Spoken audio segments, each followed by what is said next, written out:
Governor Ron DeSantis signed a new bill earlier this week. It has people talking about how we should regulate social media for our kids. And can we, right? It's a very strict bill making national headlines. Essentially, when you boil it to the bones, it would ban social media accounts for children 14 and under, and it would also require parental permission for 14 and 15-year-olds. Let's set this up now. Opponents of the bill say they understand the safety concerns of social media on minors, but they argue the government should not interfere with the decisions that parents make with their children.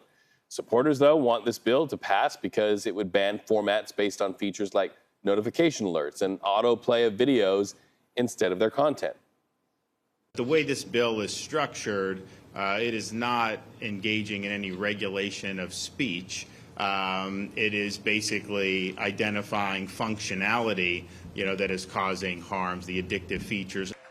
So the law is set to take effect January 1 of 2025, but we asked you on a poll, what is an appropriate age to allow your child on social media? And you see right there, the lion's share of you are sounding off 16 and older.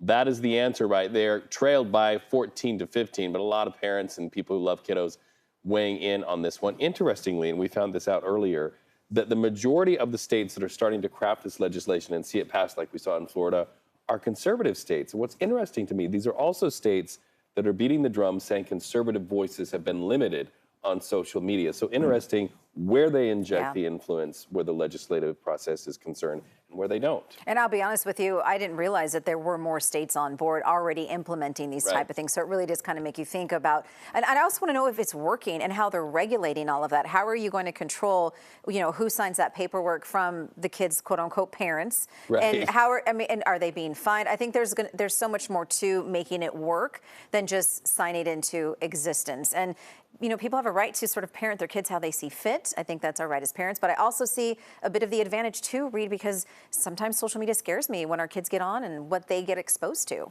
Well, when any bill is passed, obviously it goes through committee and it goes through all of the various bodies so that everybody gets to sound off and everybody gets a vote.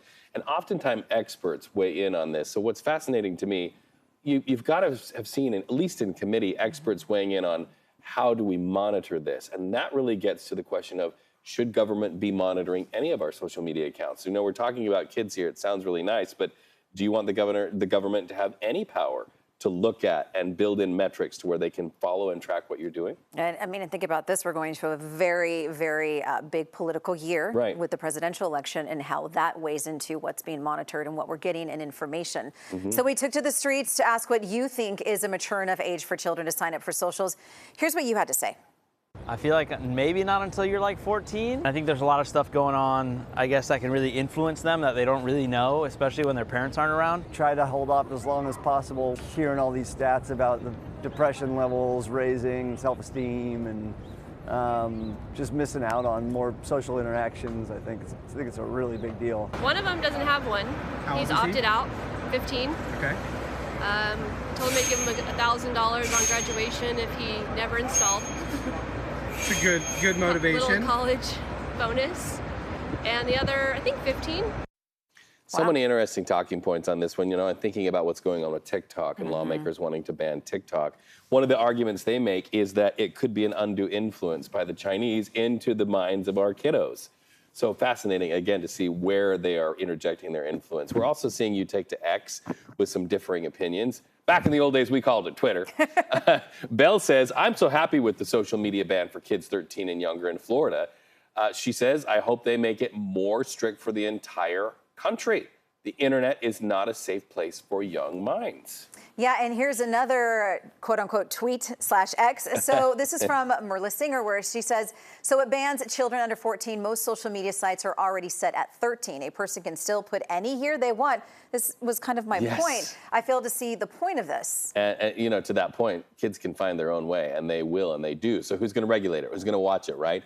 Mark is definitely not on board, though, with the ban. He said Florida's social media ban for minors goes too far and is an unconstitutional restriction of free speech and parents' rights.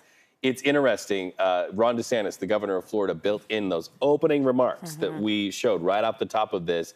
This is not to limit speech. So obviously, when we talk about this going through committee and all of the analysis that happens as a bill is formed and passed, they had to have had people who said, whoa, whoa, whoa, wait a minute, free speech. Well, and you think about what are the benefits of them being on there. I know there's a lot of things we have to worry about, but they get information, they get, hear other people's opinions, see other people from around the world. I think there are the positives, but I feel like there's so much negative too. It's really a great conversation to have. Earlier we spoke with a child life specialist, Kristen Beckler at UCSF Benioff Children's Hospital, and most importantly, she's also a mom dealing with this with teenage daughters. She tells us that teaching our children how to navigate social media really is key, but it's also about really building that connection with your child. My husband and I are very on top of making sure that our children have good digital safety, that they had boundaries before they even got on social media. But again, we want to respect their privacy and have allow them to have some independence in their experience on social media. So we do have to have that trust, but we built that trust over time. I mean, parenting is hard. Let's just start there. It's not easy. I love every minute of it, and you're hoping you do the right thing, but I know we all mess up sometimes, and it's just about making good decisions as best as you can, and then realizing, okay, maybe this wasn't the right choice. Let's take a step back and rethink what we can do better. Think about those young years when our kids were babies in our home, and it was just sort of there in our nest. To me, parenting gets more difficult when other influences start coming into the home, and how do you navigate that? How do you align it with your family's values and what you value and honor and want to protect in your own home? That's where the whole thing happens. And I said earlier, look, I look at social media sort of like a room. It's a digital room. Who would you allow to come in a room into your living room to influence your child, to sell things to your child? Targeted ads, a thing on social media. And so that's why I think when I look at this, I just think I'm glad somebody's talking about it. Not so sure how I feel about whether the legislation can be implemented or not, or should be implemented. Right. But we're talking about it. And that's where you start. You do the conversations, and hopefully we can figure it out as a whole. And we see you moms and dads, we see you caretakers, do the best that you can and raise some good kids out there.